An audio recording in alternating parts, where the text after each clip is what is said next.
It is just us now. There we go. We got everything going. Nice. Chat lines are open. I kind of like this, man. I'm gonna change the music though. Really? Yeah, I wrote some new music. I composed some new music for the show. Yeah. So we'll go ahead and roll that out. It's just instrumental. It's nothing like just background beats and stuff, you know. It's really it's kind of mellow, you know. It's kind of like this vibe. All right, I trust you.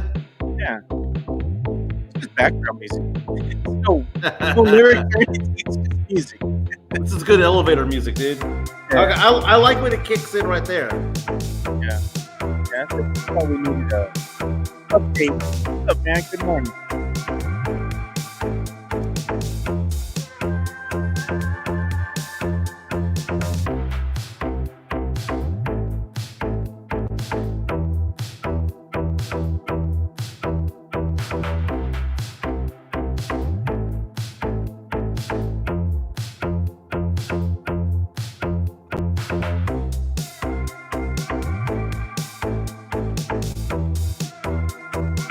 John Morant got fined again.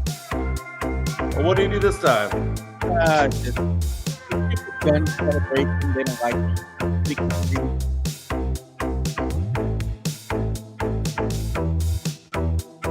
And Ernie Johnson says farewell because the TNT NBA, the inside the NBA on TNT is coming to an end.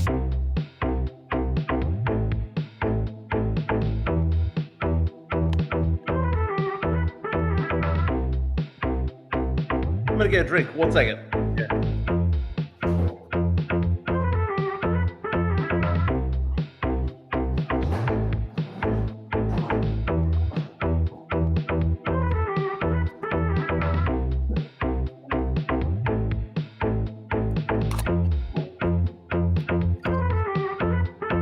Man, I'm backlit like a mug. There you go.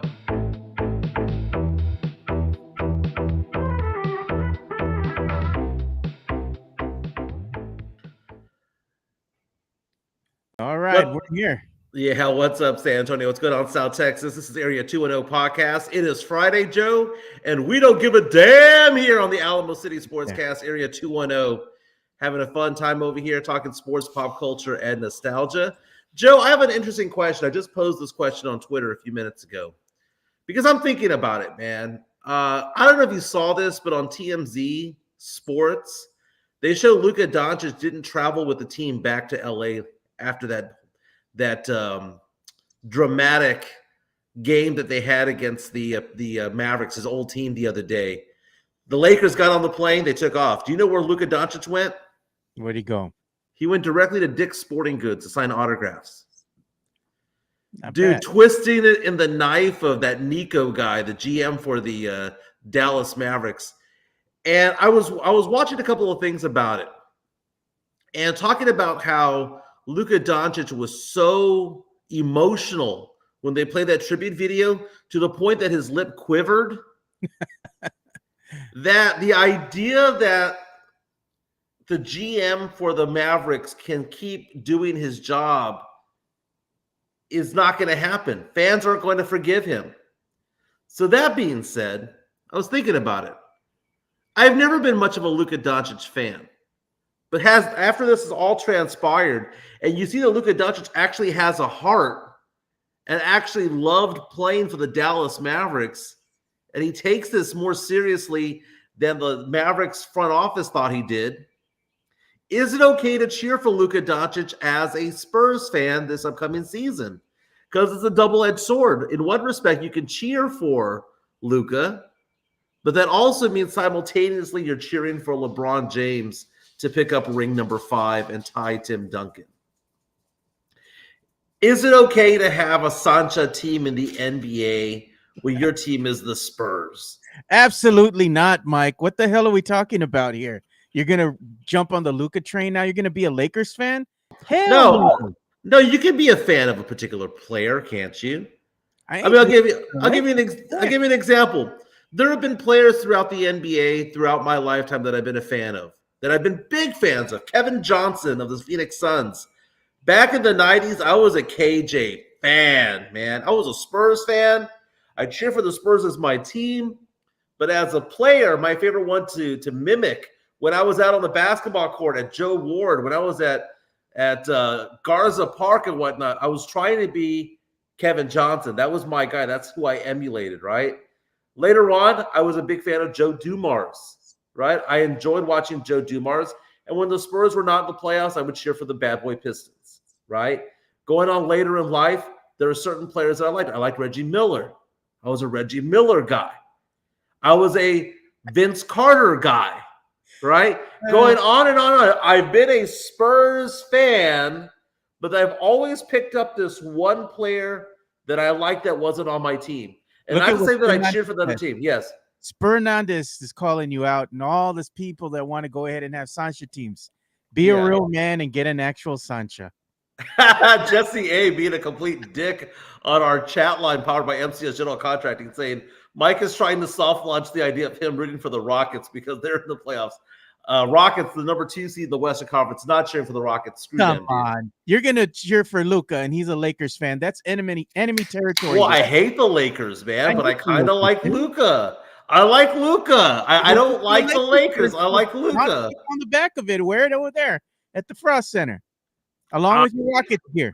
I am not a Lakers fan. I am not a Rockets fan.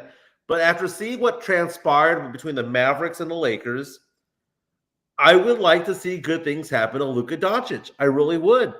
If you were to say who are the best players in the NBA right now, right? You could say it's Nikola Jokic because he has 3 MVPs and he should get a 4th one, but it's going to go to SGA.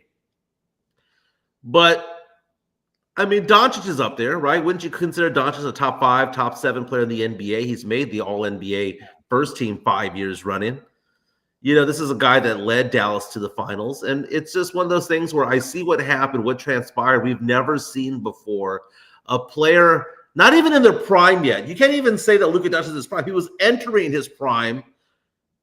And he gets shipped off to the Lakers for a bag of chips, Anthony Davis, right? They didn't even get Austin Reeves in the deal. They just got Anthony Davis. It was the sweet tea, man. And I'm just looking at it, thinking to myself, who am I going to cheer for in the NBA playoffs? Are you telling me that you don't cheer for any teams in the NBA playoffs? So you're going to go if your team isn't in there, you're just not going to have any rooting interest for anybody out there. I can't cheer for the Celtics, so I don't like the Celtics. I can't cheer for the Knicks. Spurs fans cheer for the other ex-Spurs, like Derek White. Oh, once a Spur, always a Spur. Oh. Derek White. Oh, he's winning the NBA championship. Vicariously, we're living through you because our team, sucks. They ain't a freaking playoff berth in, I don't know, 6 seasons now. And they're going to cheer for the other, former Spur that's now on another team. Get the hell out of here, dude. My favorite is when Spurs fan says, man, Derek White is doing so well. And look at Zach Collins now in Chicago. They're doing so well because of the foundation brought to them by Greg Popovich. Shut the F up. Okay? Shut the F up. A lot of these players are blossoming because they're away from Pop, not because they were tutored or mentored by him. Mike, get away. Better talent surrounding them. They don't have the scrubs on this first team. They don't have Sohan. I'm still here out there on the fucking court. No, man, come on. Yeah, that was a big old debate yesterday on Twitter, and I did a retweet on it yesterday. They were asking the question, what do you re-sign him to? Because not after this season, they picked up the player option they picked up the team option rather on Jeremy Sohan for this upcoming season, but it's the last of his contract, right? Of his rookie deal. So then he becomes a restricted free agent, right? Restricted free agent means that you're going to go out. He's going to go out and get a deal someplace else. Come to the Spurs. Spurs can match it. The Spurs match it. They keep him. No different than what's going to happen with Wemby. Wemby's going to go get a deal with somebody else, or not, or Spurs offer him the supermax, or whatever the case may be. And the question becomes, do you match it? Obviously, you match Wemby's when it's all said and done. But if you're trying to get De'Aaron Fox to a long-term deal, if you're trying to get Stephon Castle to stay here for the long term, if you're trying to get Wemby on this massive deal down the road, You're going to have to cut the fat somewhere. And I basically said, look, why would we be paying 3 years, 60 million, 4 years, 80 million to Jeremy Sohan? Well, we could just draft his replacement. You already have his replacement on the team, Mamu. There you go. Better than him. Mamu better than Sohan. Mamu's a free agent this year. Made the team lowest salary of $2.01 million this year. How much is Sohan worth? Is Sohan worth 17 to 18 mil a year for 3 or 4 years? The answer is yes, he is. That is his going rate. No. No, Joe. No, what I'm saying is the open market. That in the open market, that's what he would get. He is worth 15 to 20 million on the open market. Book it. If Trey Jones, who was a backup point guard for the Spurs, was considered to be a good deal, locked in at 2 years, 20 million, then yes, Sohan is worth 15 to 20 million on the outside. Hell, we even saw Zach Collins get 17 to 18, right? But the fact of the matter is that worth it to your own team? Absolutely. And absolutely not to the Spurs. Is it worth it to the Nuggets? Maybe. Is it worth it to the Bucks? Is it worth it to the Knicks? Like the Heat? Maybe. I'd rather pay Mamu $3 million and have him out there and be more productive than Sohan and paying Sohan 18, 17 mil a year. You know what his name's going to be next season? Gone. Yeah, that's what Matt Lerma said on our YouTube stream. Chat powered by MCS General Contract and say next season Mamu's name will be gone. Sith coming out and saying Sohan is worth a rotisserie chicken from HEB. No, I like that. That's too good. But we have a $1.99 super chat coming in from Tex-Mex Frank. And he says, good morning, Chancla for Sancha Team Take. Boy, oh, okay. There you go. We're going to get the chancla at me? Get the chancla at you. Okay. The super chat there, man. Here's the thing.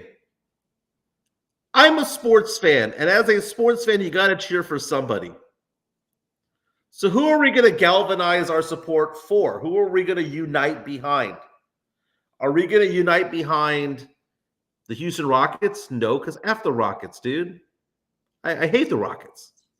Are we going to unite behind Kawhi Leonard, the Clippers? Are we going to unite behind the Denver Nuggets, who ditched Mike Malone with 3 games to go in the season? No, they're going to wheel out Pop or Mitch. They're going to go with Mitch again. Are we going to unite behind the Memphis Grizzlies, who bailed on Coach Jenkins? Who are we gonna put our support behind? Right? You know who I'm putting my support behind? Yeah, I'm just putting my support behind making bets and hope they hit. That's what. Well, there you go. Well, I mean, and that's the way they're doing it. Eastern Conference, I don't care about the Eastern Conference. Like, I don't even watch a lot of Eastern Conference ball because it's boring as hell. I mean, Cleveland is a fun team to watch. Boston, I'm tired of. The Knicks will forever suck. The Heat, whatever. The Hawks, we hope they lose. Orlando's fun to watch. But you look at it, and I'm thinking to myself, if I was to put my heart behind a certain team, it's not the team, it's the player. I would rather cheer for Luka than anybody else. And a lot of Spurs fans right now are like, well, no, we can't have that because LeBron will get his 5th chip, and he'll be considered to be greater than Tim Duncan because Tim Duncan has 5. Well, guess what? He is greater than Tim Duncan. LeBron James is greater than Tim Duncan, right? Tim Duncan, to me, is a top 5 player in NBA history, right? That's no disrespect. I think he's a top 5 player in NBA history. I think he's the greatest power forward in NBA history. But LeBron James is, whether he gets 4 chips or 5, he's a couple of pegs ahead. He's number 2 or 3 on that list behind Jordan and maybe Kareem. I can't stand LeBron's ego, man, and his narcissism. To me, he's just worth a bag of chips. I could never get behind LeBron. I don't care for him, dude. I mean, I don't care what he does out there, his accolades and all that. I respect it. But do I have to like the dude? No. You don't have to like him. I don't like him either. I think he's a narcissist. I think he's a fraud. But talent-wise, just what he does on the floor, he's an all-time great, man. He's the 2nd or 3rd best player in NBA history. It is what it is. I like Fernandez. You got him fired up. What's with this we shit? You know, that like was it that show from way back in the day with Will Smith? The Fresh Prince of Bel-Air. Yeah. Uncle Phil walking out. We. Laughing. Fernandez right now. What do you mean we? Well, Fernandez calls out the other fans, the fair weather fans, because he'd be like, you can't be rooting for this team, you know, halfway through the season. You got to be here right or die from the beginning, you know? Yeah. I mean, I'm just bringing this. Okay, so did I suddenly get an affection for Luka Doncic? Is that basically it? Because I think the nation is starting to do that. I think the nation's coming around going, wow, wouldn't that be a great story? Think about how bad it would be to be a Dallas Mavericks fan, have your franchise player shipped out to LA, he immediately wins a championship. The fire Nico chance will never go away. Isn't that the same thing that happened with Kawhi, the snake?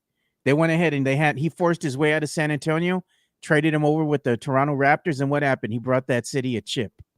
Well, I mean, the difference is that, the Spurs were forced to trade Kawhi Leonard. He wanted out. He wanted out. Luka Doncic didn't want out. And I guess part of it is just the ego behind that trade, because there's no way in the world any other GM would have made that deal. And any rationality to defend it is stupid. And you see Mark Cuban there, who's now the minority owner of the Dallas Mavericks, putting his head in his hands as those cheers, those chants of fire Nico Harrison keeps going on and on and on.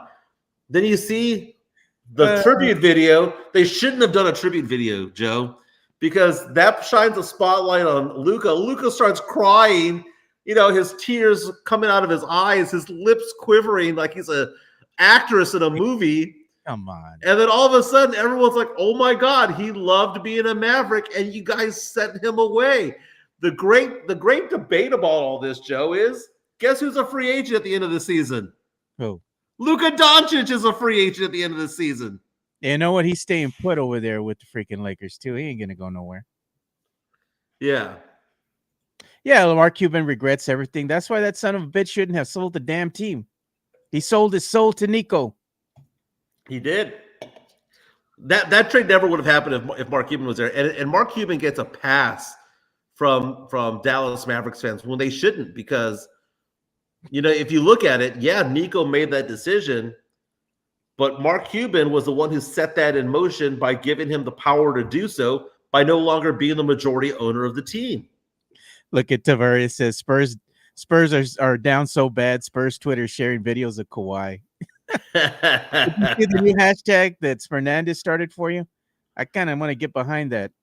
That's Fernandez with his hashtag fire Mike Jimenez, cancel Jimenez. Cancel Jimenez. Fernandez also started fire Mike Jimenez. That's not going to get you. We need to get him back on with you on the show. It's funny, dude. So here's the thing: we have 35 people who have voted in the last 10 minutes alone. Because I posted this about 20 minutes ago, saying, "Can Spurs fans cheer for Luka Doncic?" 31% saying yes, 69% saying no. Hell no, you can't cheer for Luka. He's a freaking Laker, man. That's like cheering, like Cowboy fan cheering for the Philadelphia Eagles. I could never do it. No, it's not, man, because the Spurs fans don't have as much of a hatred for, who is the Spurs rival? The Lakers. I hate the Lakers. It's not the Lakers. The Spurs rival is not the Lakers. I'm calling bull crap on that. You know why? Rockets, because we call out the Mavericks. We don't have one. The San Antonio Spurs do not have a rival.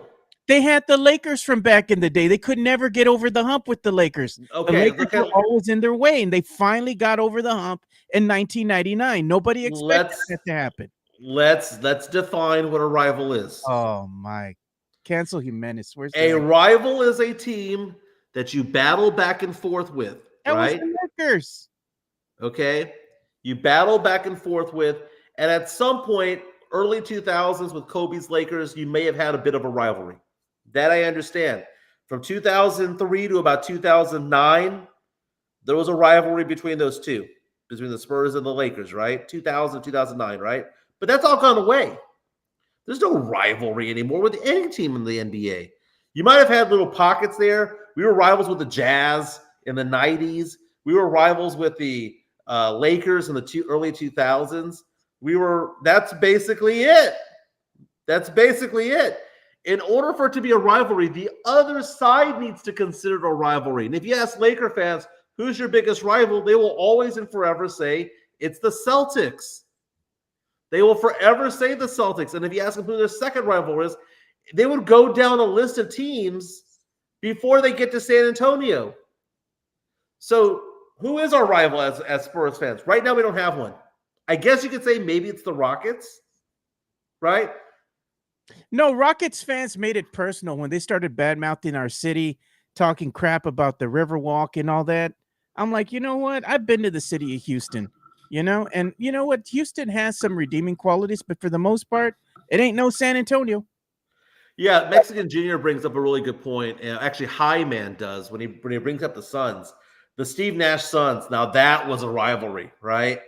So I guess the point I'm trying to make is that the example that you made, Joe, of the Dallas Cowboys not cheering for Eagles fans is because that rivalry's been there, and it's been a legit rivalry for 40 years. Same thing goes with the Redskins / Commanders. Same thing goes with the Giants, right? Those rivalries have been embedded in there for 4 decades. The Spurs get rivals based on a 5-year spurt. It might be the Suns for 5 years. It might be the Lakers for 5 years. Might be the Warriors for 5 years. Might be the whomever for 5 years. But we don't have that rivalry that Dallas Cowboys have with their NFC East rivals, is what I'm saying. I like Chris Leja's comment. Mike, you don't have rivalries because you cheer for all teams. You just might as well put every team that you cheer for on the back of the wall. Rockets, that was the Texas Rangers. Now it's the Astros, the Lakers with Luka now. I mean, I'm not cheering for the Lakers. I'm cheering for Luka. 2 different things. 2 different things. I guess you could say that a rivalry right now for the Spurs is the Spurs' biggest rival the Rockets, the Mavericks, or could it be the Oklahoma City Thunder in a way? Because the whole Chet versus Wemby thing. Look at Jesse A coming in with the win today, man. He says, Mike, rival is the raza, the gente of San Antonio. You don't like your own people, Mike. Okay, go onto my Twitter account. Show the poll that I posted yesterday about Fiesta. Because Jeff Garcia from Locked On Spurs and Ken's 5 was quick to post something. The show was still going on. I had just said those words out of my mouth where I basically said that Fiesta was a poor tax on San Antonians. Jeez. A poor people's tax, right? Let's see. Where did you put it on your Twitter? Yeah. Oh, there it is. I see it now. So I had a poll out there, and we had over 100 people vote on this last night, asking the question, what do you think of Fiesta? What's your opinion? 4 options, Joe. Love it. I want to party all month. Second option, well, I'll go 1 or 2 events. Number 3 is too expensive. Number 4 option is too dangerous. Lots of Edgars out there. What was that Eddie Murphy song? Party all the time. That's what you should have said. My Love it. girl wants to party all the time. Party all the time. Party all the time, 22%. Go to 1 or 2 events, 30. But look at this.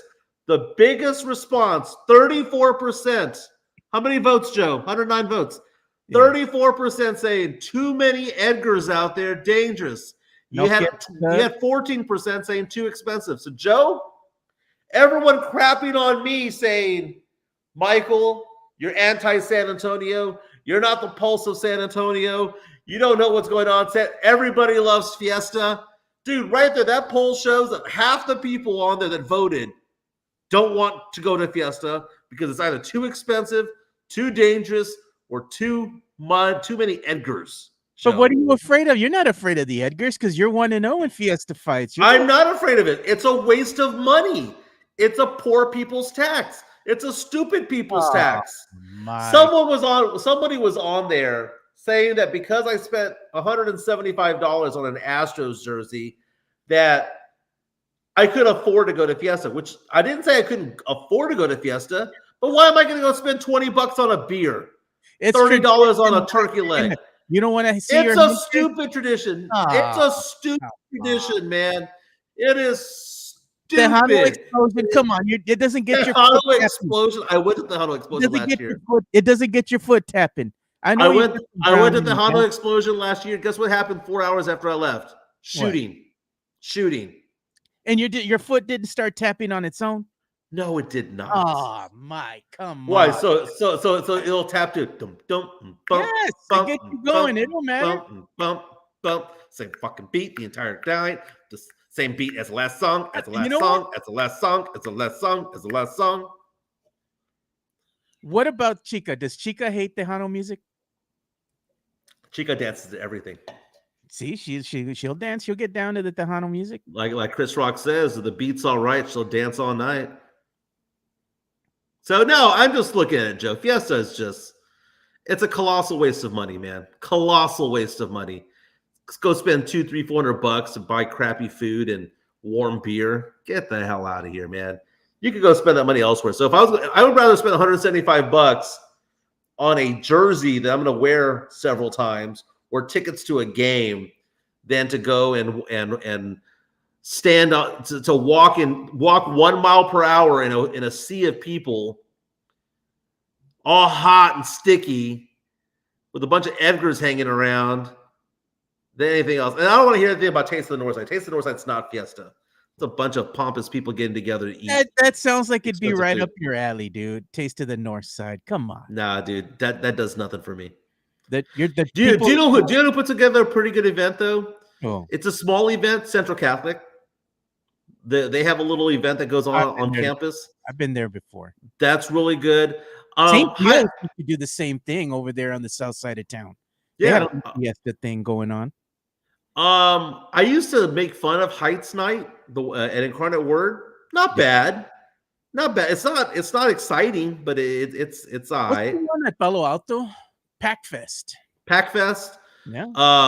They do a pretty good job. King William Fair. Okay. I mean, at least you have arts and crafts and stuff like that you can kind of take a look at, man. But the idea of going behind a corn on the cup, fruit cup, turkey legs, beer, soda, cotton candy, repeat, like Market Square. Get the hell out of here, dude.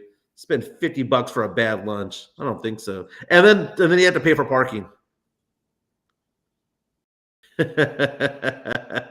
Just angering the whole city of San Antonio. They're going to probably have an article written, no doubt, on the San Antonio Current. Have you hating on Fiesta? Calling it. Hi man, asking the question about no taste of New Orleans as a Saints fan. Man, I haven't been to Taste of New Orleans in a long time. I've gone before. It's actually a pretty fun event, man. It's actually that one's pretty fun. They have that at the Sunken Garden. Sounds pretty good. They have a lot of Creole food out there, and they also have a lot of jazz music. A lot of little bands playing out there on the stage. It's fun. Yeah, it's a fun atmosphere over there. Oyster Bake. I mean, they actually have pretty good bands this year. They've got Hey, for Tonic. the VIP, Mike. Well, I'm gonna be out of the country that weekend, dude. Me and Chica are gonna go on a little vacay. I'm really considering just going to the Oyster Bake, but I want to pay for the VIP so I can be in the tent, in the shade, have my own bar, have my own bathrooms, I mean, like I keep saying, I had a discussion. I'm not going to call out who I had a discussion with yesterday, but another person that's in the chat right here. And we're talking and we're like, say it with your chest out. We're of a certain age now. And when you go to a damn event, you don't want to be with the peasants. There ain't nothing wrong with that. I don't want to stand in line 2 hours. I want to sit in the nice seats. I want to be in the VIP area, and that's my prerogative. We make okay money now. We can afford it, so I'm going to go enjoy myself.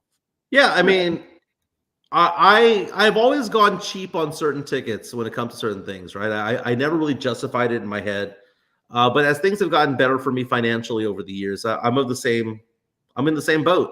I would much rather go to, if I had a choice between going to 6 concerts this year and they all be bad seats, or go to 3 concerts and have good seats, I'll go to the 3 concerts with the good seats. Same thing with Spurs games. I'd rather go to 2 or 3 Spurs games a year where I'm on the lower level, enjoying having the best time of my life, as opposed to hanging out, section 305 row P. I'd rather be down low. I'm surprising Chica with tickets to something for next week that Nice. she's not aware of. And I just told her we're going to go do a day-long trip. Just bring some nice clothes. So I got her tickets to an event, and man, I paid up the nose for them. But why did I pay up the nose for them? Because, like you say, don't want to hang with the peasants. What, if you can't afford the tickets, do what, Mike? Come on, say it. Just go work and earn more. Oh man, Dude, it's funny, man. I'm here at home right now, whether I'm in San Antonio, Conroe, everywhere in between. I work from home mostly. I am my own boss. I am my own boss. So, people are like on social media sometimes, they're like, because especially people who don't like what I post, when we call your work, and I was like, when you call your work, but then you're calling me because I'm my own boss. If I want to take the day off, guess what I do? I look in the mirror and go, hey, Jimenez, you want to take the day off? And if the mirror says yes, then I have the day off. I have that luxury. But, the whole thing about going out and doing more, I'm not saying that to be a jackass. I'm saying that because that's just life. I mean, you only get ahead in life by working your ass off. And it's not about working hard. It's about working smart. It's about working smart. I'll give you an example. What I do for a living, half of what I do for a living is a no-brainer, dude. It's just I decided to do it. Half of what I do is really hard. Half of what I do is really easy. What you got going on? we're gonna show the results for your ongoing poll right now. And Jeff Garcia from Locked On Spurs and Cats 5 already in the mix. He's quick with it, dude. 15 minutes ago, already retweeting her in the chat there. He said, you asked, would it be wrong for Spurs fan to cheer for the Lakers to win the title this year? Pro, Luka gets a ring. Con, LeBron gets another ring. Cheering for Luka, 32% have voted. Everybody's voted. 32% of the votes going for cheering for Luka. An overwhelming 68% say can't cheers for the Lakers. You can't cheer for no damn Lakers. Hey, 30% is kind of high. Oh, look at this. Why is MJ starting his bleep already? He has affection for Doncic. Oh man, I like me some Jeff Garcia. So look at the response that was on there. Someone posted on there that I said that Duncan was ass. I said that Duncan was the 5th best player in the NBA of all time. How exactly does that make me say that he's ass? There it is. Elias. It's Elias that said that. He said Duncan was ass, basically. Thanks, Elias. Oh, Elias gaslighting you, bro. I love it. Love it. It's funny because you take a look at like social media and whatnot. These aren't takes. Joe, how do we plan out our takes? No, dude. We just sit here and we're just talking, man. We're just having a conversation. Do you know what? Everybody that's come in as our guest, that have joined us for the show in studio, and they're like, all right, man, how do you all do this? Where's the script? We don't have a script. We just hit go live, and there you go. What are we going to talk about today? I don't know. We'll figure it out as we go. It's funny. Someone brought up Jason Minix on the asking if he had ever taken me to Taste of the North Side. He offered me tickets to Taste of the North Side a while back, but I didn't go. Story about Jason Minix, right? I was doing a radio show back when I had the show Halftime, and it was a 3-hour show. And it was funny because, you and I are doing this podcast together for an hour and a half, and you and I can take a break for a few seconds while I'm talking, you take a break, and back and forth, right? But they had me do a show by myself with nobody else around, right? And they asked me to do a segment, Joe, to start the show, 28 minutes long without a break. Jeez. And without a producer. And it was so funny because I started the show and it was on location. We were at the one of the golf courses there out in Selma. And I did this whole segment, and I thought it was good, man. I was like, man, I did a really good segment. And I thought to myself, I must have at least killed 20 minutes, 22 minutes. And I looked and I'd only killed 11. Jeez. So I had 17 more minutes to go. Jason Minix sits down right next to me, and there's headsets right there. He could have turned on his microphone and started talking, and instead he does this. And he just starts looking at me. And then Rudy J comes on the other side and starts looking at me. And they saw me not fumble my way. They saw me just pull shit out of my ass, man, about like sports or whatnot. And Minnick starts laughing because I went to break after 28 minutes. I felt like I'd gone through a wind tunnel. And Minnick starts laughing. He goes, dude, that was a great 15-minute stretch down the way. He goes, you pulled that out of your ass. and it's kind of funny because like what you and I do, there's no script to it. We're just having a good time. 5-10 minutes before the show starts, we have a brief discussion as to what we're going to talk about. But the whole thing about like Luka Doncic and whatnot, it got me in the feels, Joe. It got me in the feels, man. Seeing him cry, because that's what you want from an athlete, right? You want to have emotion from an athlete to know that they care, that they give a damn, and they probably all do to some extent, right? Do you know what I get turned off by? I get turned off by Jeremy Sohan blowing a bubble the size of his face. Did you see that photo, that video online? I saw it. He's on the bench. He's missing 25 games for the second year in three seasons. And I'm like, I'm sure he enjoys playing basketball, and I'm sure that it means something to him. But seriously, grow up. I know you're 21 years old. Grow up, though. Seeing Luka Doncic go out there and cry, and it'd be a month and a half removed from the whole situation, Joe, and still be emotional. I want players for the Spurs to be that invested in this city. I want them to be that invested in that organization. And I don't know if anyone is. Maybe Keldon? Keldon's out and about shaking hands with the gente. You see Jeremy Sohan out there sometimes too, Mamu, some of the other, Spurs players out there hanging around town with the fans. They go and see the San Antonio Missions baseball games. They go to the San Antonio FC soccer games, shaking hands, taking pictures, all that kind of stuff.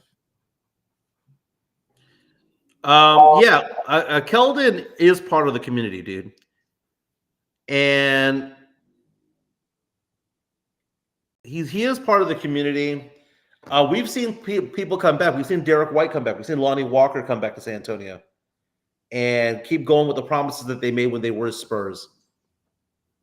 We just don't see it very often, Joe. We don't see a naked moment like that where your emotions overwhelm you and you're still at the top of your game. We see this with players. Like when Chris Paul ultimately retires, whether it's this season or next season, the second he walks off the court, he's going to be crying, right? You see emotions from Tim Duncan and Tony Parker and Manu Ginobili when their careers are coming to a close. You see and you feel the emotion after the fact, after they've had the 20-year career, after Tim has won 5 rings, after Manu and Tony have won 4 rings. You see that emotion after the fact. Very rarely do you see a raw moment where a player is showing their love for their game and the community and the city that they were in, and they still are in their prime. That's what made the whole Luka thing different, man. You know who's in their prime right now or getting there? Stephon Castle. Let's listen to some of this, Mike. I want to get your opinion on this. Zach Lowe says he's all in on Castle, man. So let's play the excerpt from this, and that way you can give us your opinion. Tell me what you thought. Zach Lowe from ESPN. I love Castle. I think Castle is going to be really, really good. I think the Spurs have a real player there to put next to Wembanyama and absolutely hit that draft pick out of the park. Set aside all that stuff about warts and ball dominance and blah, blah, blah. His defense is this or that. I love Castle. I think he's going to be awesome. All in. Yeah, and when you talk to the Spurs, they don't talk about stats with him. They talk about presence in the locker room, the intangibles, the competitiveness. And that's not a common thing in this league right now. And so I think the player is more than the stats. But that said, if I'm picking as a stat nerd between Ricochet and Castle, I'm picking Castle. Yeah, that's Lowe post on ESPN.com. Zach Lowe, one of the NBA analysts there, saying that he effing loves Stephon Castle. And that's the general consensus around the NBA is that they picked the right guy. I had a debate with one of our good friends, Sean Quintero, the other day about Stephon Castle, and you can nitpick people when they're young in their games, and I've done that in the past with Jeremy Sohan, with Lonnie Walker, or whomever, where I nitpick their game, right? But you look at Stephon Castle, and I have to compare him to Tony Parker, where Tony Parker was, because Tony Parker was a 19-year-old point guard with his team, and Stephon Castle comes in as a 19-year-old combo guard. I know they were drafted differently. I know Tony Parker was drafted in the late 20s, and I know that Castle was number 4 overall pick. But the fact of the matter is that who was the better 19-year-old player? Who was the better 20-year-old player? I could make the argument that Stephon Castle was better at his age than Tony Parker was. I can make the argument that Stephon Castle was more NBA ready. Joe, when you and I were talking about the draft last year, and we were talking about March Madness last year, what I kept on saying it from the get-go, the one player who was NBA ready in the draft was who? Stephon Castle. Yeah. He just has a presence about him. And there's something to be said about players who are multi-dimensional. There are a lot of players out there, like, if Mamu's 3 ain't working, he ain't worth a damn, right? If Champagne ain't knocking down threes, he ain't worth a damn. There's certain players that are just solely focused on one aspect of their game that they can't do anything else on the court. Stephon Castle is a Swiss Army knife of a player. You know what he reminds me of? A better version of Slow-Mo from back in the day. I would go beyond that. Slow-Mo was really intelligent. Slow-Mo had a high basketball IQ, was at the right place at the right time. We're talking about Kyle Anderson, former Spur. Yeah. If you're to go past Spur on Castle, it's kind of weird because, like, we're trying to compare people who are like similar positions, right? But when I see Castle play, I have brought up a name in the past that everyone just looks at me kind of bizarre about, because one's 6'9" and Castle 6'6", and they're different positions and all that stuff. But I'm talking about the ability to do a lot of different things at one point, at one time. The dude was an all-star at least one time. That's Sean Elliott. I look at Stephon Castle, and remember Sean Elliott back in the day? Well, one-time all-star, right? If I'm not mistaken. Sean Elliott could make buckets, could shoot threes, could pass the ball, could bring the ball up the court, was a pretty good defender. He had a mark on the game at some point. If the shot wasn't falling, then he was going to go play defense. You know, if he was, he could be the facilitator, or he could go knock down some shots, and he could drive into the lane, he could complete the break and all that stuff. Sean Elliott was a great NBA player, and he deserves his jersey on the rafters, right? Because he was a very, very solid player and did so many different things. Stephon Castle, when his shot is not going down, does not disappear. He's not the greatest of shooters yet.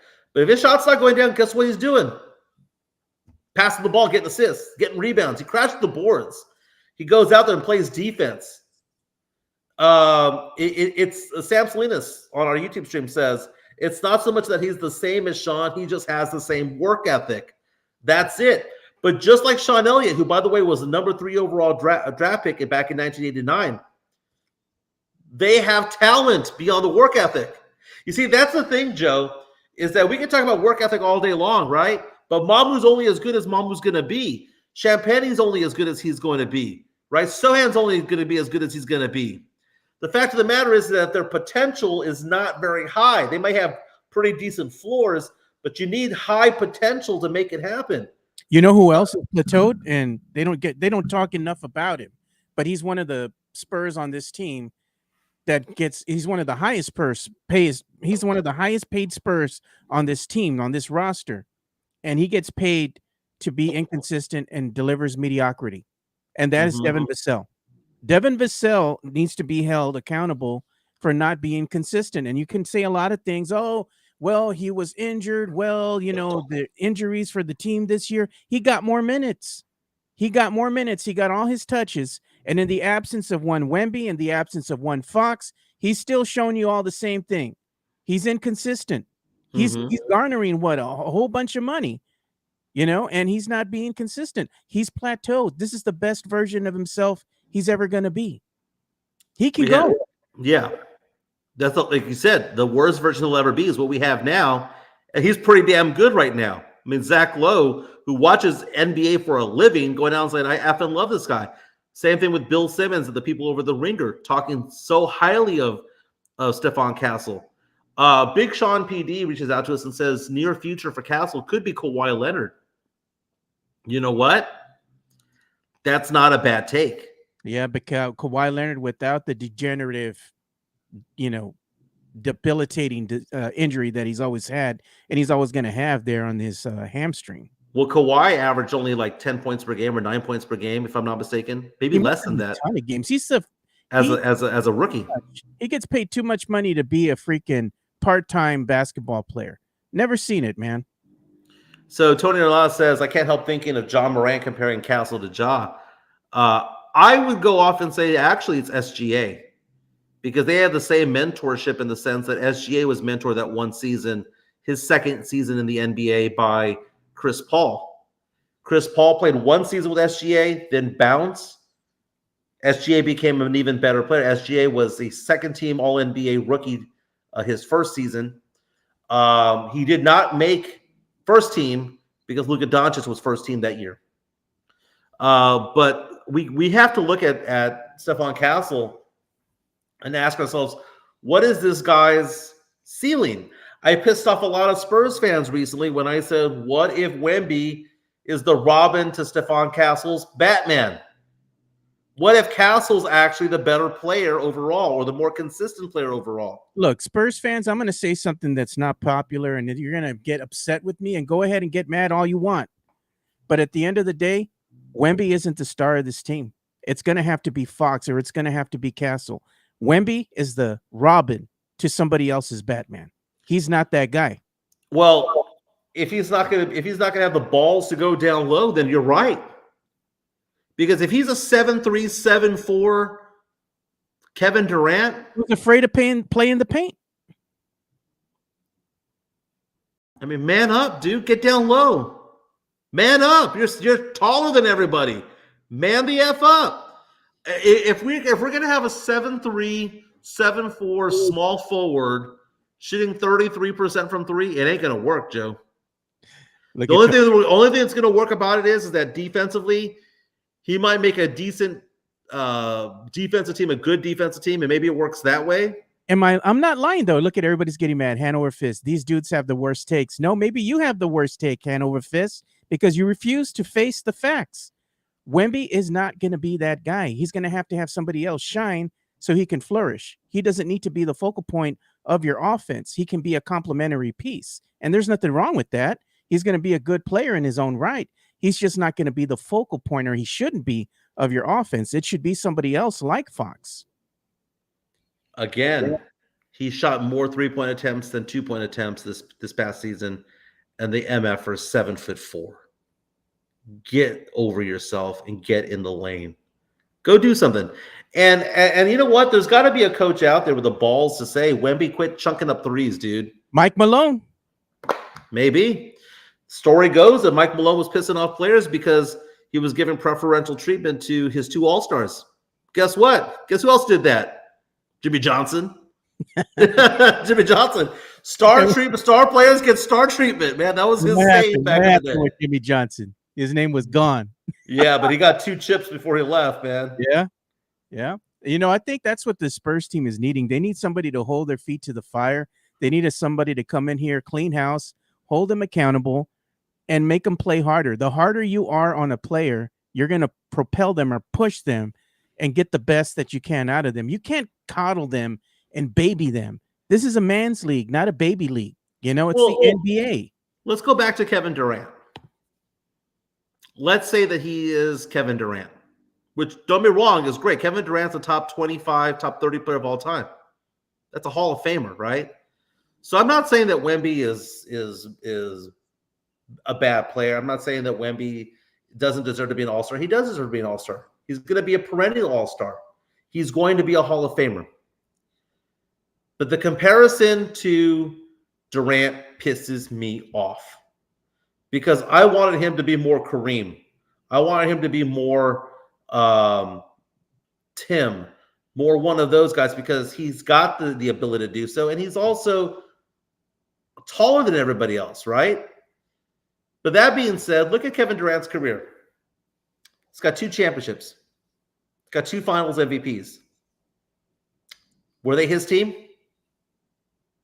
No.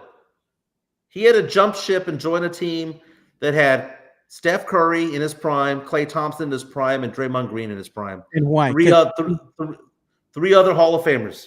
What happened? KD finally came to the realization of one thing, right? Couldn't do it by himself. No, he finally understood. Russell Westbrook ain't it, bro. This ain't it. This ain't it.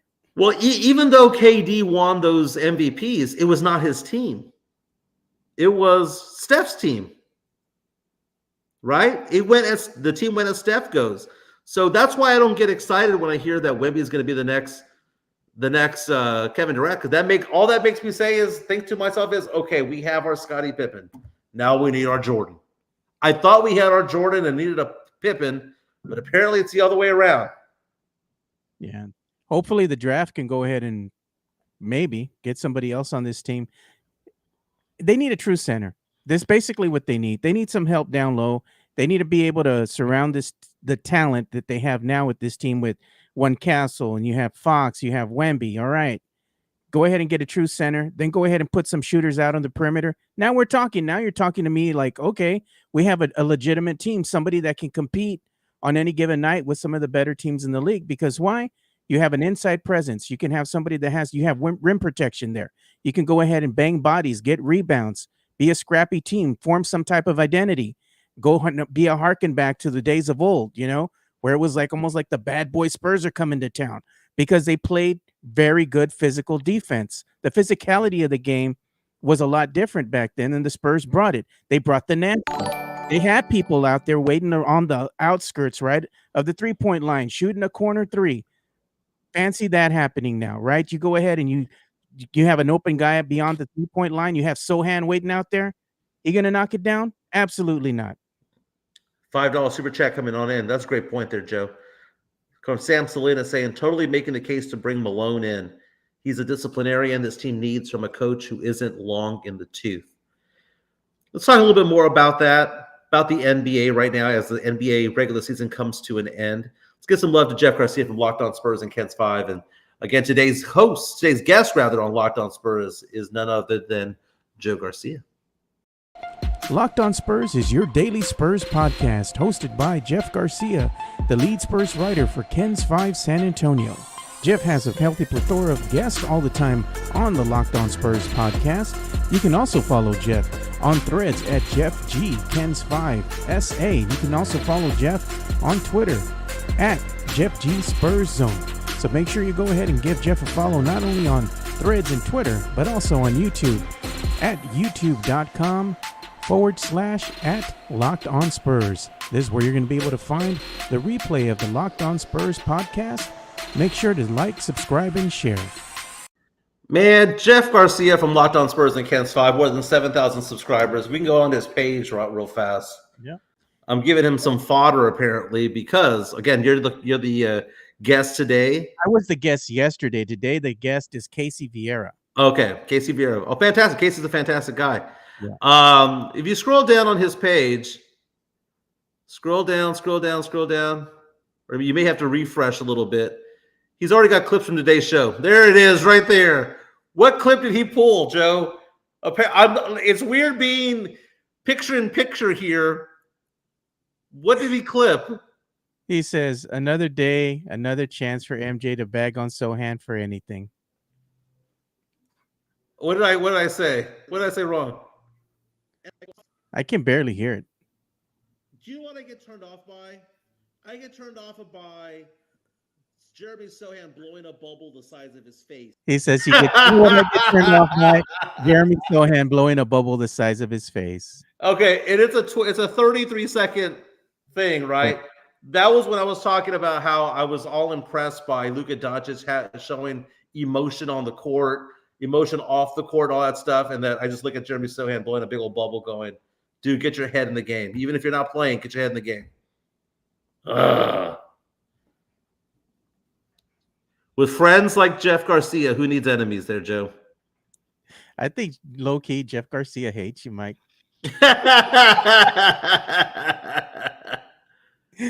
Every time he says something, Jeff's quick with it. He's like, look. And we got an incoming super chat from one Jason Garcia joining us from Portland, Oregon. Oregon. Yeah. And look at Sean PD says, yes, a true center, just like we're saying. He says, form a team so good that it makes Wemby look expendable, as I said before. Oh, man. We have a super chat coming in from Jason Garcia. Now, first of all, Joe, I need to get you money for Pledger. It's his birthday weekend. I'll send you the Cash App. Send me the Cash App. Okay, I'll take care of that today so that we can send that over to Pledge. He says, can I get a grito for my coworker? She has never heard one before. By the way, before we play the grito, you paid for it, you get the grito. I was watching the show because I was cutting the clip of the grito that got played for James Pledger, and I posted on Twitter. So I went on that 5-mile walk a couple of days ago, and I'm walking down the road, and Pledger says after the grito was played, I forgot how long it was, right? Yeah. But as I was playing it, I was on speakerphone while walking. Dogs started howling. I was walking up the sidewalk and up against backyards, and these dogs heard the grito and they started howling. So for Jason Garcia's coworker who has never heard a grito, this is for you, lady.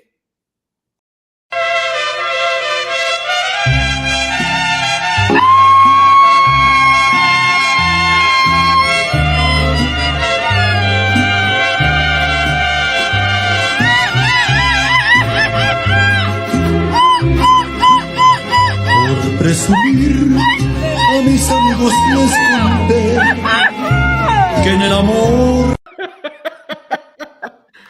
$5 gets you a grito over here. Now, by the way, Joe, and by the way, Jason, thanks for watching and showing this to your coworker as well. My girlfriend, Chica, and I were talking about the grito, right? I played it for her as well. And she says, you know, Michael, we Native Americans, you know, we get everything taken from us. I was like, what do you mean? And she goes, you think that's Mexican culture? She goes, that's Native American culture. She goes, Mexicans stole that from the Native Americans. And I know Mexicans have Native American blood. My girlfriend is Apache, by the way. She's 75% Apache. Me and Chica have Native American heritage in us. I'm Apache too. I'm 56% Native American. Okay. So it's very cool. So she was telling me, she goes, that has been part of Apache culture for a long, long time. And she goes, how would you best describe it? I said, I already have the perfect response to this because I've said it before. A grito is the sound you make when you step on a nail. No, gosh. That's exactly what it is. But Joe, do you believe it? Did we Mexicans steal it from the Apaches? The Apaches used to do that as a battle cry when they're going into battle. That's what she said. She said that was the battle cry. Mm-hmm. Yeah.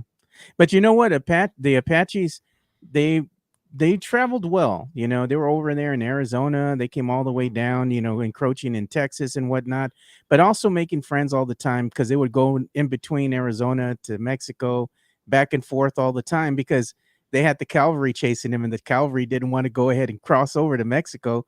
And the Apaches knew that, so they'd cross into Mexico. They're like, you can't touch us here.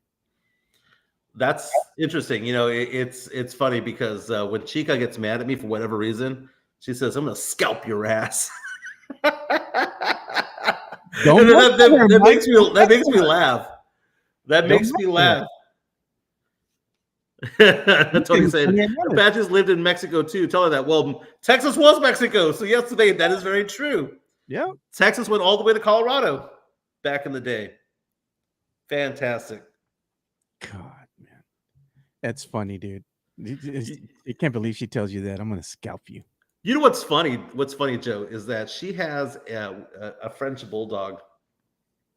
And I say a French bulldog. He comes running this way. You heard his name.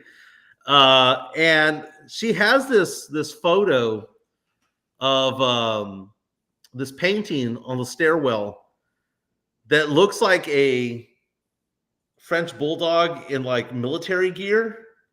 And it looks like General Santa Ana type of thing, but it has a French bulldog's face. It's the stupidest thing, but we have it in the stairwell. I got to show that to you pretty soon enough. I can walk over there if you want to see it. I'll be making my way up there to Houston here soon enough, man.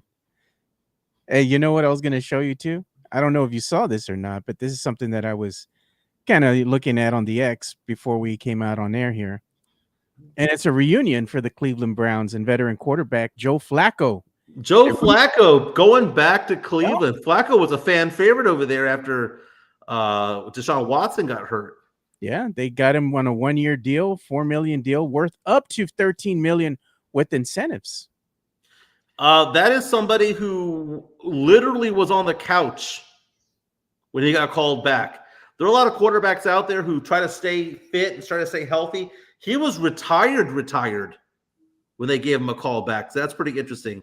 I like that comment there by Sam Salinas saying, so from now on, instead of asking for a grito, I'm going to pay $5 and say, hit me with an Apache battle cry. How old is Joe Flacco?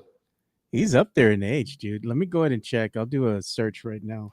I got it right here. Joe Flacco, born in 85. So, dude's 40 years old. Yeah. Holding a clipboard for a few $1 million a year, man. Not bad. Not bad. He'll probably play 3 or 4 games. NFL draft's coming up soon, Joe. It is coming up soon. I wonder what we're going to wind up doing for that. Yeah, we've got to do something. Maybe a Pete's Place type of thing. That'd be good, man, for the first couple of rounds. You know what? I like Pete's Place, but you know where we've never gone? McIntyre's. McIntyre's is so crowded, though, man. We got to go somewhere else. We got to give somebody else love. We've already given Pete's Place some love. I want to go to another venue outdoors, maybe a local here downtown or something. Maybe like I like Smashed. You have like Bar Gimme Gimme. You have some other places. I think we need to go and give some love to the little guy. Oh, look at first round's the 24th. There we go. $5 incoming super chat. He goes, screw it. Let's do it now. Hit me with the Apache battle cry.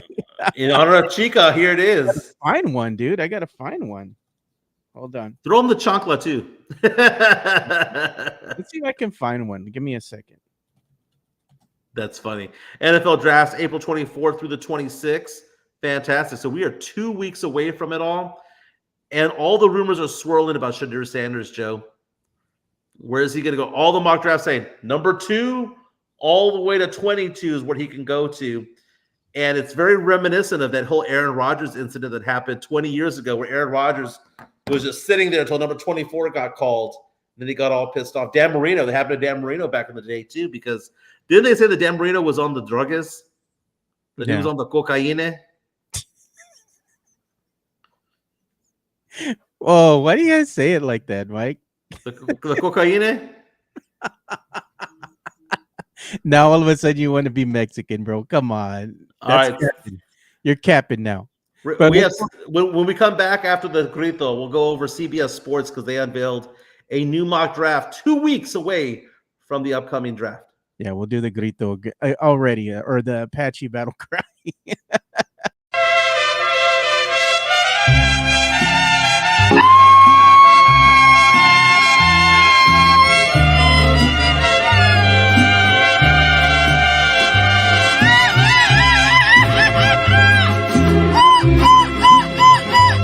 Presumir a mis amigos les conté que en el amor.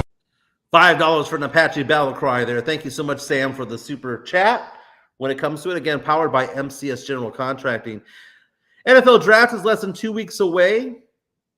CBS Sports unveiled this week's latest mock draft, and they have a trade proposal in mind, saying that the number 5 and number 8 picks will be swapped. Joe, do you see the New York Giants dropping down 3 spots and trading to the New Orleans Saints, who would pick at number 5?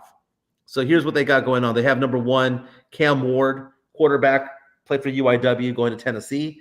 Travis Hunter, the Heisman Trophy winner, who plays both wide receiver and secondary, going to Cleveland. They have Abdul Carter, who's arguably the best player in the draft, the edge rusher, going to Carolina. They have Mason Graham, the defensive lineman from Michigan, going to the Patriots.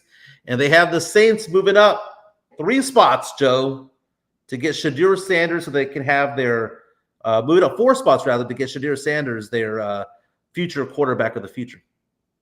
They have Ashton Genty going number 6. And as for the Cowboys are concerned, they have the Cowboys taking Tet McMillan, wide receiver from Arizona, who ran a 4.29.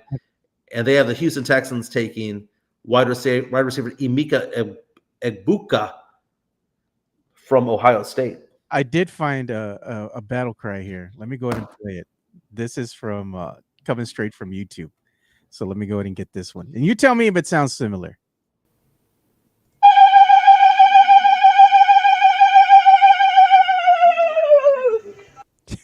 What kind of bird is that? Oh, there you go. And we got some people coming here. Tony Ornalis is saying, go to a venue with the playground so you can bring his kiddos. The only one I can think of that has a playground is off of Southtown. What is that one place? A friendly spot? The Cove. Oh, the Cove is all right, but there's not enough TVs there at the Cove. They're Good food over there. Yeah, it's not bad.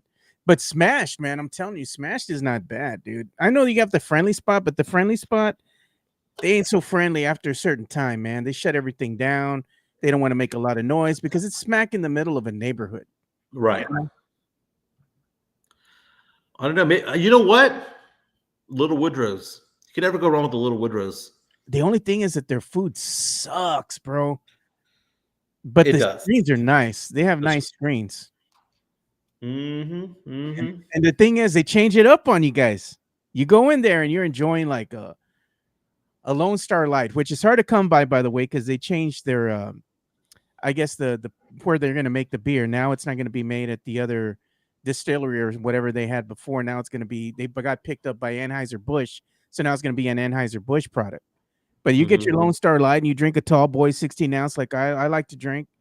That's like $2, something like that, $2.50. And then all of a sudden, once the game starts, it ain't $2.50 no more. They right as the game starts, they do that to you, man. Pull the rug from under you. No, Joe, I haven't had anything to drink in a while, Joe. It's been a couple of weeks, I think, since the last time we got together, man, for your birthday. Since your birthday, Joe, I've only had one drink. And tonight, I'm going to an EDM concert in Houston. I've never been to an EDM show before. I don't know if you're gonna make it. You're gonna have to go ahead and with people that go to these EDM shows, they partake of the gummies or something else to kind of enhance the effect.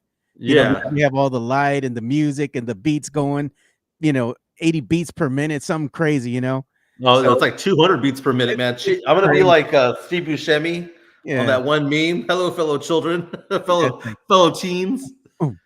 You're gonna be dancing and all that. I'm like, gonna get the glow sticks and everything, man. The whistle, rape whistle. Gonna get the glow sticks. The glow sticks are gonna follow each other. Yeah, you're gonna be just like that. What is it? That guy from White Chicks. Oh God, here we go. They have the Apache battle cry. I'm like, oh God, y'all are quick with this, man. You know, one thing we're gonna talk about, and I think it was Tony Ornalis or somebody else or Sam Salinas. Somebody had brought it up. And they were talking about the city council, and this is what you had wanted to talk about, Mike. Yeah. So, Case at 12, I saw yesterday, was going after the city council members because apparently a lot of the city council members here in San Antonio were given tickets paid for by taxpayers, taxpayer dollars used to buy tickets for the San Antonio City Council members for the Final Four, valued at a total $20,000. So you have the mayor and you have 10 city council members, and then you ask the question, well, did they go by themselves? Well, no, they were also offered tickets for a guest. So the question became, who took up that offer? And was it right for them to use taxpayer dollars on all this? City manager approved $20K Final Four tickets, and they have the perpetrators outlined here. Yeah, so if I'm not mistaken, a little bit more than half of them actually did it. The other half didn't. Yeah. But was it fair or foul for that to happen? So we're taking a look at it right now, right? College basketball championship ends in San Antonio. Thousands of fans got close to the action, including some of your city council members. Invoices show the city's convention and sports facilities department bought $20,000 worth of tickets. That paid for 20 VIP tickets to the Final Four games at the Alamo Dome. Record shows this is were courtesy saved of for KSAT. all 10 city council members and their guests. So we wanted to know how many of them took up the offer. Half responded by our deadline. At least 3 of them say they didn't use the tickets. District 4 Councilwoman Adriana Rocha Garcia went to the Houston Duke game with her godson. She told us she had no idea the city paid for those tickets and said she planned to reimburse the costs. District 3 Councilwoman Phyllis Villagran went to all 3 games with her sister. Villagran says she was there for city business, which is why she doesn't plan to pay for them. For KSAT Investigates, I'm Danielle Ibarra. So again, courtesy of KSAT for that.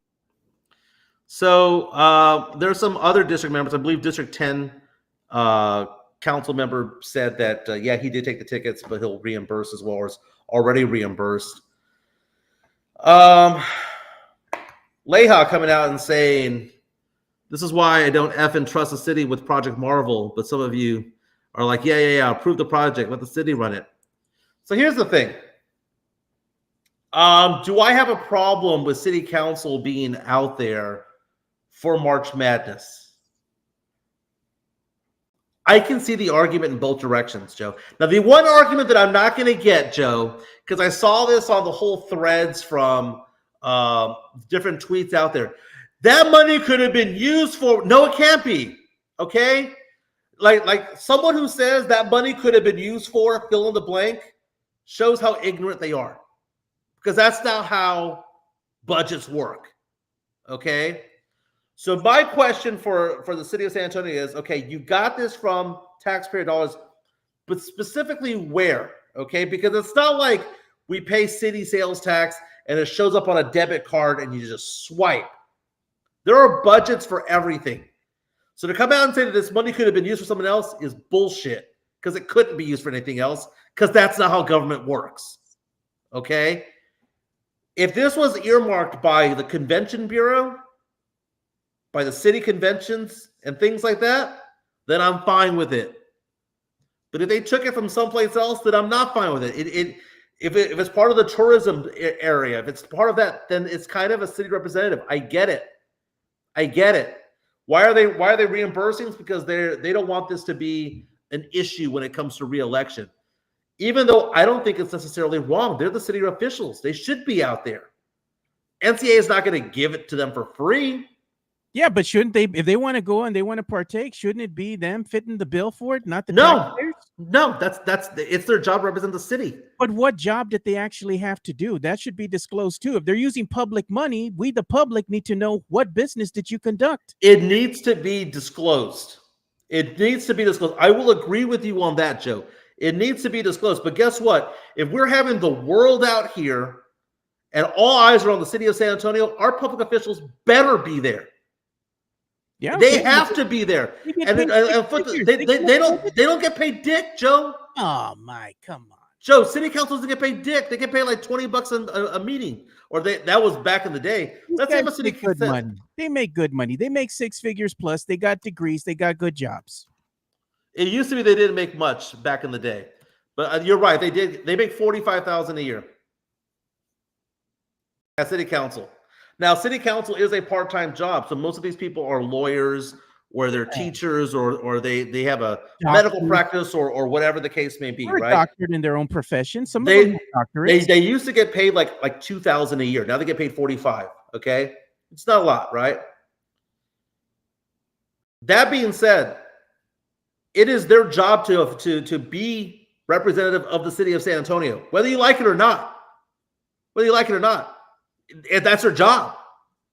It would be bad for them to not be there.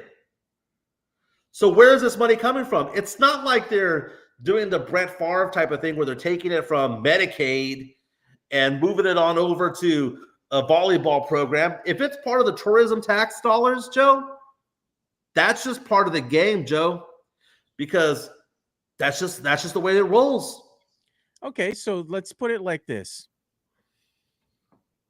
People that live here in San Antonio are going to be a little bit perturbed, right? With the city council members spending $20K to go to the Final Four.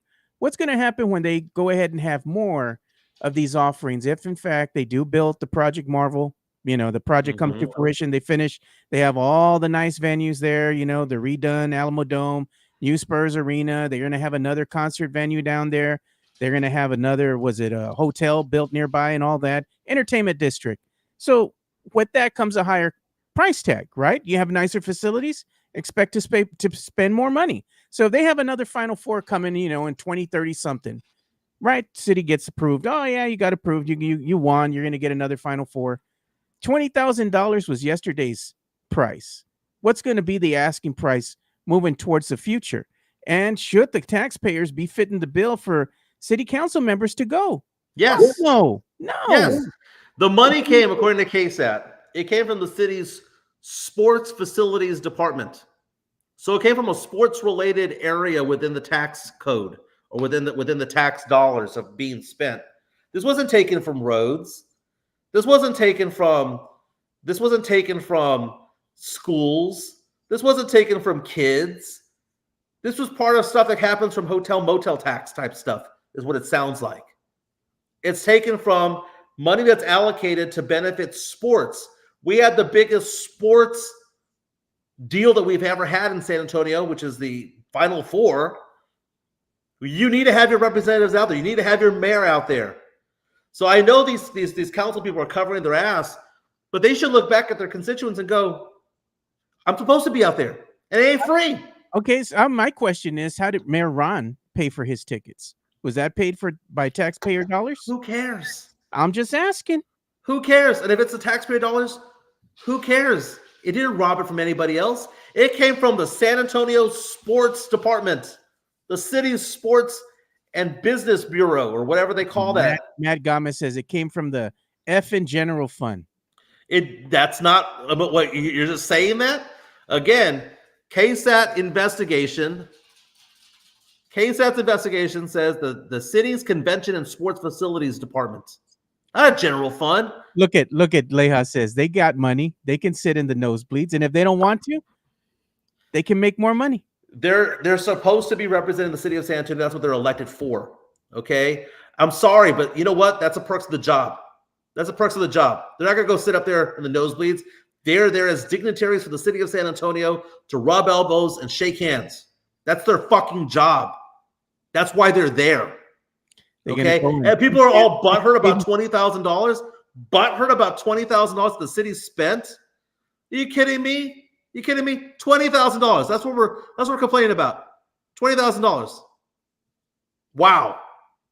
For a city of 2 million people that generate into the city of San Antonio. So you're telling me that so if you took $20,000 and you divided it by 2 million people, that means every single San Antonian contributed literally 1 penny to it. Literally 1 penny was contributed.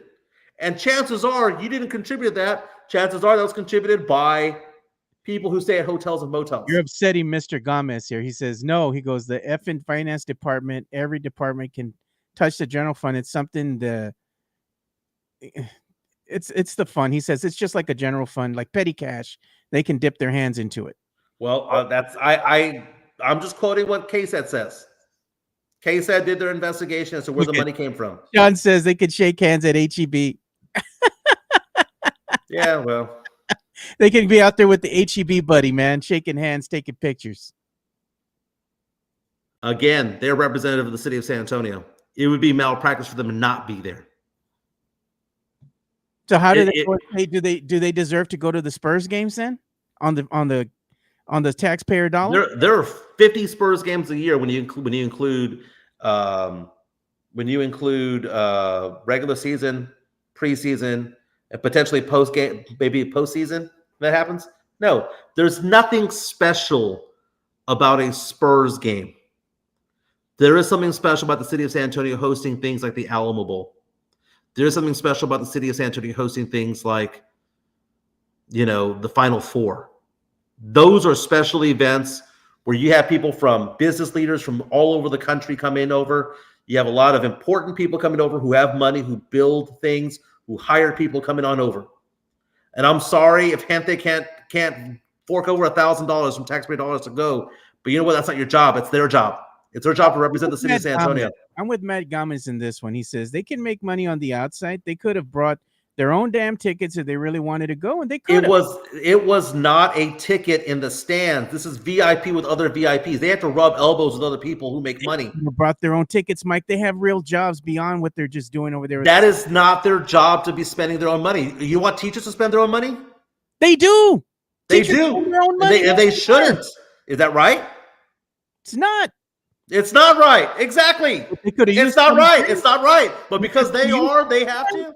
Fuck that, dude. If I'm a member of city council, and the Final Four is in town, I better fucking be there, and I'm not going to pay for it. You know why? Because I represent the city of San Antonio.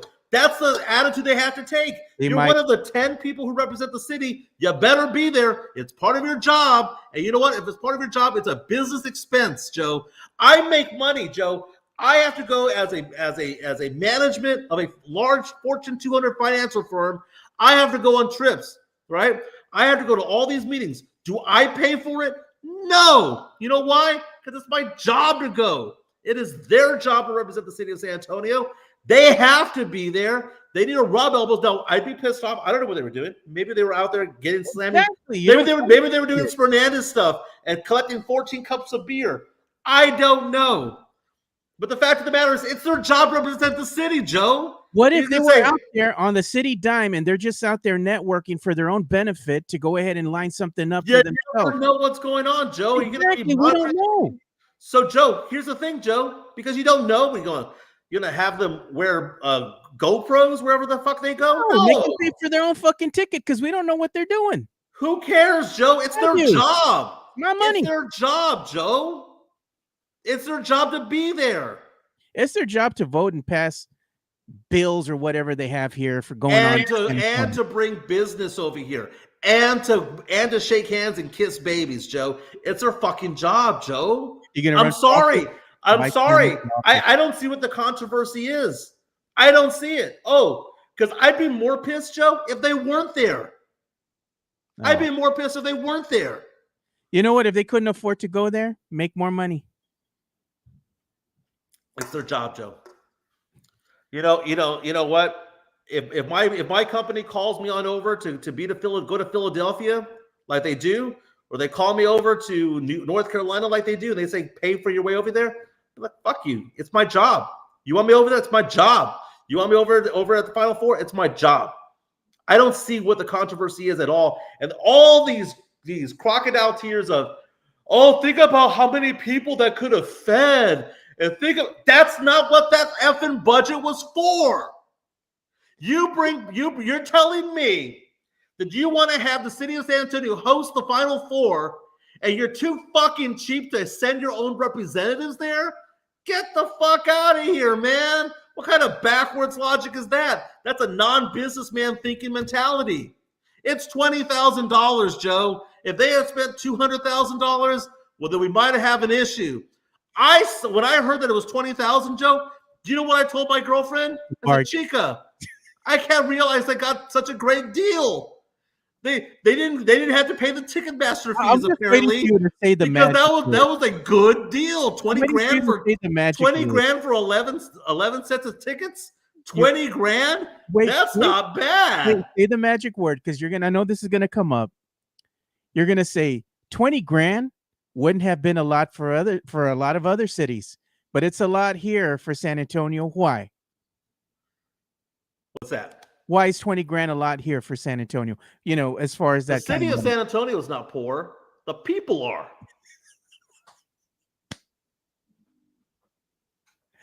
Oh my, such an ass, bro. I swear to God.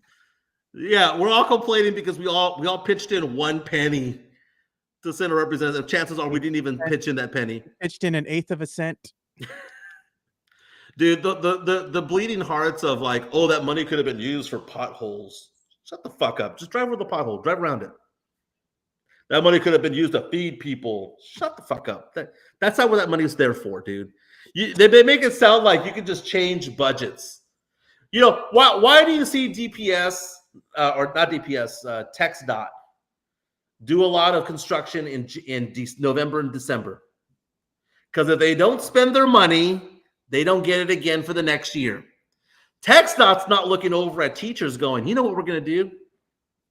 We saved all this money by not doing all these roads because they didn't need to be done. What we're going to do is we're going to give our part of the budget to the teachers. And the teachers look at you and go, well, we got our budget and we're doing pretty good. So we're going to give this to the kids. And then we're going to give this to the... That's not how any of this works, Joe. Everybody has their fucking piece of the pie, and they get to spend that piece of the pie however they see fit. However they see fit. That's it. Yeah, There's no cross-pollination between different slices of the pie. So if this money came from the sports entertainment type district, then they spent it correctly.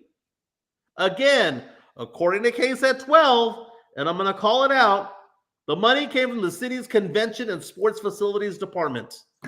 Well, shit, what was the Final Four?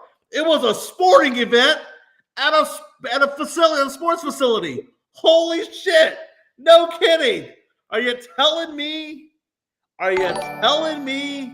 that they spent money on a Final Four from a sports facilities department fund? It sounds to me like they got the money from the right place. Oh, we got a $5 incoming super chat from Sean Quintero. And he says $4.99, $5 super chat for Mike's relocation fee. Get him out of Texas. I like Jesse A with his comment of this is his Pizza Hut voice. This is your Pizza Hut voice. That's how you got that one kid fired. That's so funny. You know what? We need to also pause here for a quick minute because we need to go ahead and give some love to MCS General Contracting. And when we come back, we can give you some love as well. All right. MCS General Contracting, more than 30 years of combined experience in concrete placement. They are the best in the business, honest pricing, high quality work. They get going on house foundations, driveways, concrete patio decks. If you want to extend the deck, extend the driveway. If you're a business and you need to put together a slab, a parking lot, or other concrete placement services or sidewalks, reach out to MCS General Contracting at 210-774-9155. They're confident in their skills, so give Chris Leha over at MCS General Contracting a call at 210-774-9155.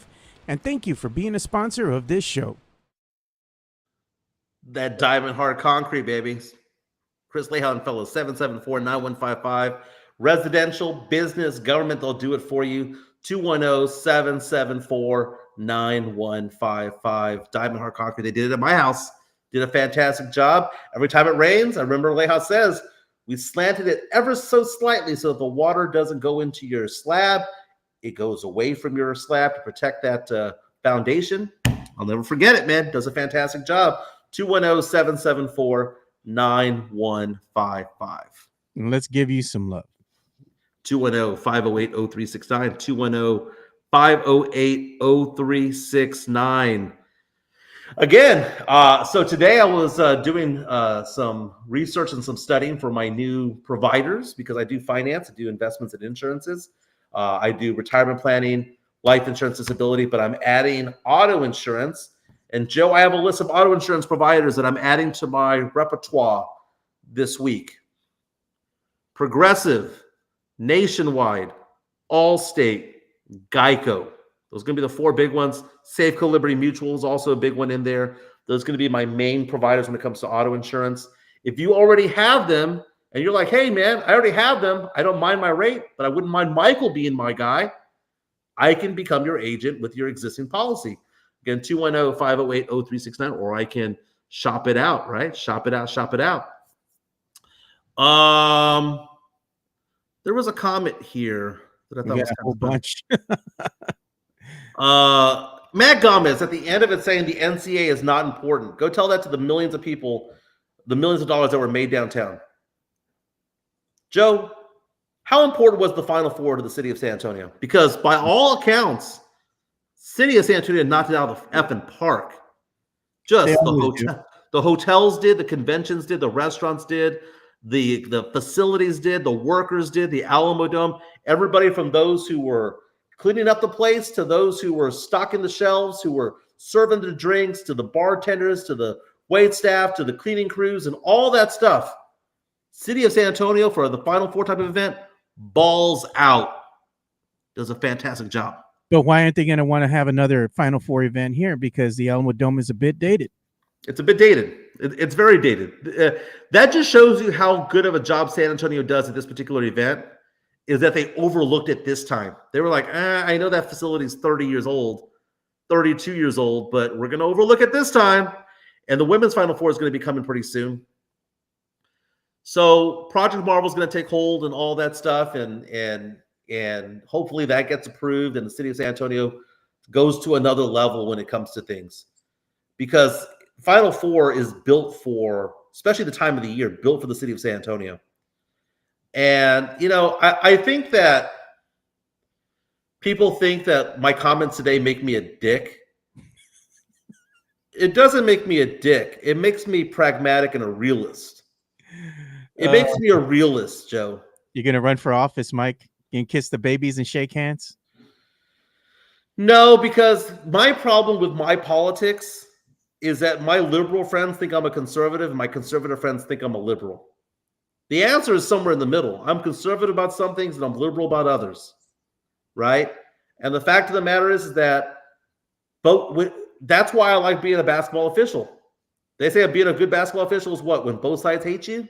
Dude, the far left people hate me. Far right people hate me. Politically, anyway. Not as a person, but politically. Oh, you made everybody mad today. I'm sorry if that's how big business rolls, Joe. Oh. Jeff's gonna have a field day, man. You cooked yourself today, brother. Nah, man. I don't see how the city of San Antonio could host a huge event and not provide their council people and mayor with tickets to go to events to rub elbows with donors, with people with business leaders, with dignitaries and things like that. Like, how lame is it for the city of San Antonio to say, yeah, we couldn't do that because we couldn't pony up 20 grand. We're a city of 2 million people. We couldn't pony up 20 grand from the sports facilities budget to make that happen. Sorry, it's a stupid argument. I mean, you can have that whole thing of, well, they should have paid with their own. Yeah, no, they were doing their job. Doing their job is being there, Joe. It's being there. And I never saw the controversy. KSAT ran with the story because KSAT knows that it's going to rile certain people up. But just because it riles people up doesn't mean that the people who are riled up are right. Because chances are the unpopular opinion is the right one. Look at this. I like this here. Our good friend Fernandez, friend of the show. Because you were asking, should Spurs fans cheer for Luka Doncic? He puts, who are we as Spurs fans getting behind during the playoffs? We. Nobody. Yeah. I just hope my bets hit. Yeah. It's funny because Sam Salinas is there saying, Are we trying to convince the NCAA otherwise if they're doing their effing job and whatnot? The amount of business that is generated on a casual basis through these VIP lounges, through happy hours, through golf events and things like that is pretty outrageous. If you go to a golf course right now, you think that everybody there has a day off. No, I bet you half the people at the golf course right now, Friday morning, 11:42 a.m. Bet you half of them are working. It's a networking thing. I'm gonna take my client. It's gonna be one of those things. A lot of business is done. People think that business is done by Zoom and boardrooms. They're not. Business is oftentimes done at sporting events, at happy hours, at golf courses, at festivals, where they generate that interest and then they finalize it later on in the boardroom. But that's called networking, Joe. You're telling me that we can't have our city council members network because a city of 2 million people couldn't pony up 20 grand? Come on, man. Seriously? I'm going to show this as we start ending the show here. We have a sighting here. This is courtesy of Sports Illustrated on the X, and I'll go ahead and give them full credit. You can see it right here. They showed a picture, man, and look who's over at the Masters. None other than Ken Griffey Jr. as a credentialed photographer. The greatest swing in baseball history, the prettiest, nicest swing of all time, is Ken Griffey Jr. Second is Will Clark, by the way, in my opinion. Randy Johnson's also an accredited photographer for a lot of events, college football, and stuff like that. Yeah, fantastic. That's amazing. Ken Griffey Jr., arguably the greatest baseball player of my lifetime. I know it's actually Barry Bonds, but probably the greatest one that didn't have the juice in him, right? He seemed to be legit. His dad, what I hated was the fact that he and his dad were at the Lakers opening night to see LeBron and Bronny. Dude, no, Ken Griffey Sr., Ken Griffey Jr. were both legit players and both all-stars. It's not the same, but fantastic for Ken Griffey Jr. Let's update the Masters leaderboard, by the way. We're in the second round right now. Justin Rose has extended his lead. He's 9 under through 13 today. Shot 65 round one. He was 7 under. Bryson DeChambeau bringing the big stick. 4 under on the day. He's 7 under for the tournament. He's in second place. Other big names. Corey Connors has dropped off. Corey Connors had a huge first round, but is still at 4 under right now. Scotty Scheffler has yet to tee off. He was 4 under yesterday. Scotty Scheffler gets going in about an hour or so. Lots of big names out there that are still waiting to take the course right now. The projected cut is currently at +1. Who is projected to miss the cut include players like John Rahm, one of the best golfers in the world. Pete Cantlay is also considered to be off the cut. Dustin Johnson as well. Other big names, let's see here. Adam Scott projected to miss the cut. Sergio Garcia projected to miss the cut as well. As far as Rory McIlroy, Brooks Koepka is +1. He's right at the edge right now. I'm trying to find Rory. Where the hell is he at? There he is. Rory McIlroy, currently 20th place. He's 1 under through 9 right now. 1 under for the tournament. Currently in 20th place. Cool, man. Well, that's about all the time we have for today's show, man. We went over a little bit. We did, man. It was Friday. We don't give a damn, but I was cussing up like a storm, like a sailor over here. But I'll let everyone know how the EDM concert goes tonight. Gonna get excited about that. Chica showed me her outfit. She's gonna be all festive. There you go. You can have a good time. Very nice. I'll be spending the night in downtown Houston tonight. Coming back to Conroe. Probably be in San Antonio some point next week. Looking forward to it. Gilbert says, smash the like button. Yep, smash the like button on the way out.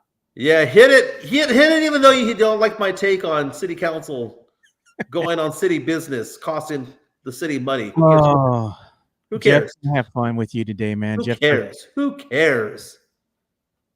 That's what they do, man. Can you imagine if they weren't there? Malpractice if they weren't there. They should be spending their own money. Get the hell out of here. Joe, that's not how the world works, Joe. I don't make the rules. I just let you know how it is. I call balls and strikes. Everyone have a fantastic day. Mike got tickets from the city. Good show, boys. Thanks, Sam Salinas. We appreciate you, Matt Gomez, Chris Leha, Elias, Matt Lerma, everybody.